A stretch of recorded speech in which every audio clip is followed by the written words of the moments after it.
छोटे से गांव की गलियों में सूरज अभी निकला भी नहीं था। बूढ़ी माँ अपने आंगन में बैठी बड़बड़ा रही थी कि हे भगवान, दो बेटियां दी हैं, एक का रंग काला और एक का नसीब उजला, मेरा क्या होगा।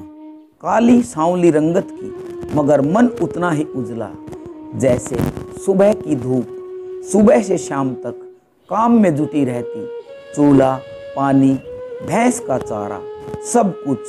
गोरी दूध जैसी गोरी, जैसे चांदनी रात। चेहरा ऐसा कि देखने वाला पलक न झपके, मगर दिल में घमंड, जुबान पर कड़वाहट और हाथ कभी काम के लिए आगे न बढ़े। सुबह सुबह काली सारा काम निपटाकर आंगन में कुछ देर को सांस लेने बैठी ही थी कि माँ की तीखी आवाज़ आई, काली अब तक बैठी है, देख गोरी तो कब की नहाकर मंदिर चली गई, कुछ तो श्रम कर।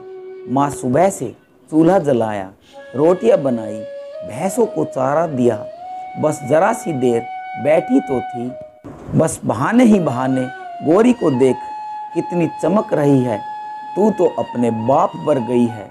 बदसूरत माँ, मैं बदसूरत सही पर दिल तो मेरा बहुत साफ है, क्या वो तुझे दिखाई नहीं देता। मेरे लिए खूबसूरती ही सब कुछ है, तू तो अपने बाप पर गई। बदसूरत काली के दिल में कहीं गहरी ठेस लगी, क्या मेरा रंग ही मेरी तकदीर है। गोरी आईने के सामने अपने चेहरे को निहार कर बोली, मैं आम लड़की नहीं हूँ, मैं खास लड़की हूँ। माँ ने प्यार से देखा, मेरी गोरी तेरे कदम हमारे नसीब को ही बदल देंगे।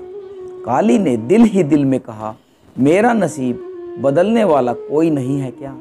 उसी गांव में रईस सेठ लाल हरिराम अपने आंगन में बैठे बेटे की शादी की बात कर रहे थे। वक्त आ गया है कि बेटे की शादी कर दे, ऐसी बहू लाए कि सब कहे वाह। सिर्फ चेहरा काफ़ी नहीं, दिल की सच्चाई भी देखनी चाहिए। दुनिया को बस चेहरा ही दिखता है। सुना है इस गांव की गोरी इस गांव की बड़ी मिसाल है, पर उसकी बड़ी बहन काली सारा काम करती है और गोरी बस आईना देखती रहती है। काम के लिए नौकर रखे हैं, हमें बहू ऐसी चाहिए जो हमारा नाम रोशन करे। अगर उसकी ज़ुबान मुझे पसंद नहीं आई तो मैं हाँ नहीं कहूँगी। ठीक है, कल ही उसके घर चलते हैं। अगली सुबह झोपड़ी के दरवाजे पर दस्तक हुई। माँ ने दरवाज़ा खोला तो सामने सेठ जी और उनकी पत्नी खड़े हुए थे। माँ की आवाज़ काँप उठी, सेठ जी, आप हमारे गरीबों के घर क्यों आए हैं। हम अपने बेटे के लिए रिश्ता लाए हैं, आपकी गोरी के लिए। मेरी गोरी के लिए इतना बड़ा रिश्ता, मेरी तो किस्मत ही जाग उठी। गोरी की आंखों में और भी ज़्यादा घमंड आ गया। देख ना माँ, मैंने कहा था ना कि मैं बहुत खास हूँ। काली रसोई के दरवाजे के पीछे खड़ी सब कुछ सुन रही थी। दिल में एक दबदबा सा सवाल उठा, क्या मेरा रंग ही मेरी तकदीर है। माँ ने गोरी को गले लगाकर कहा, देखा तेरी किस्मत खुल गई, अब हमारा नाम और भी ऊंचा होगा। गोरी ने आईने में खुद को देखा और धीरे से कहा, अब देखना माँ, मैं इस घर को आसमान बना दूंगी। काली चुपचाप आटे की लोइयाँ बनाती रही। राख की खुशबू में उसकी आंखों की नमी किसी को न दिखी। गांव में खबर फैल गई, सेठ लाल हरिराम की बहू बनने जा रही है गोरी। मोहल्ले की औरतों ने माँ से पूछा, और बड़ी बेटी काली का क्या होगा। माँ का चेहरा सख्त हो गया, उसके नसीब में ऐसा रिश्ता कहाँ, उसे तो बस घर ही संभालना है। काली ने सब कुछ सुन लिया, पलकों पर आंसू टिके रहे।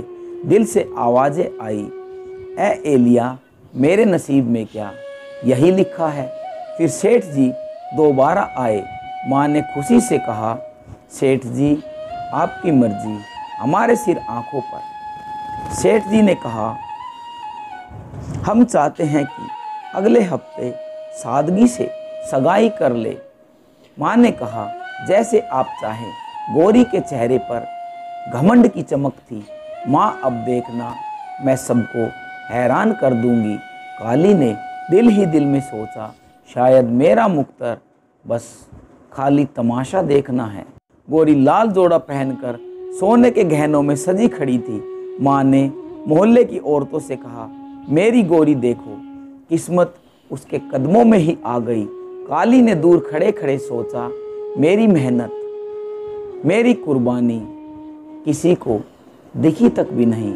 शादी के अगले दिन गोरी ससुराल पहुंची।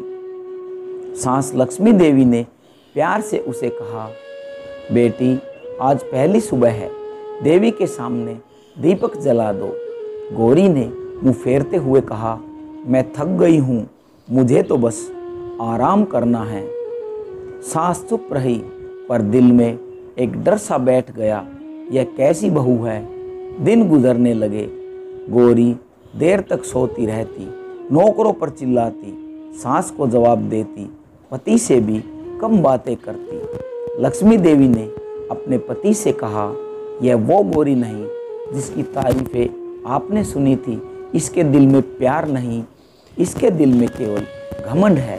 सेठ जी ने आँख भरी, हमने चेहरा देखा, दिल को नहीं परखा। मोहल्ले में बातें होने लगी, सेठ की बहू कितनी बदतमीज है, ना सास की इज्जत करती है, ना पति का लिहाज करती है। सेठ जी और लक्ष्मी देवी का दिल टूटने लगा। एक दिन दोनों फिर झोपड़ी में पहुँचे। माँ ने घबरा कर पूछा, सेठ जी सब ठीक तो है ना? सेठ जी ने गहरी सांस ली, हमने सोचा था गोरी हमारे घर की शांति बनेगी, पर वो तो सबका चैन छीन रही है। यह आप क्या कह रहे हैं सेठ जी? मेरी गोरी तो आपकी गोरी सबको दुख देती है, काम से नफरत करती है, जुबान बहुत तेज चलाती है। माँ की आंखों के सामने बस अंधेरा छा गया। काली दरवाजे के पीछे खड़ी सब सुन रही थी। उसका दिल कांप उठा। क्या यही वह गोरी है? गोरी का घमंड बढ़ता गया। आखिरकार तलाक की नौबत आ गई। गोरी रोते हुई माँ के पास आई। माँ, वो कहते हैं मैं बहू कहलाने लायक नहीं हूँ। माँ की आंखों में आंसू बहने लगे। बेटी, अब समझ आया, सिर्फ चेहरा काफ़ी नहीं होता। काली घर छोड़कर चली गई। रास्ते में जमींदार का बेटा राजवीर मिला। उसने काली की सच्चाई और मेहनत देखी। कुछ दिनों बाद राजवीर ने कहा, काली, क्या तुम मेरी ज़िंदगी का हिस्सा बनोगी? काली की आंखों में आंसू आ गए।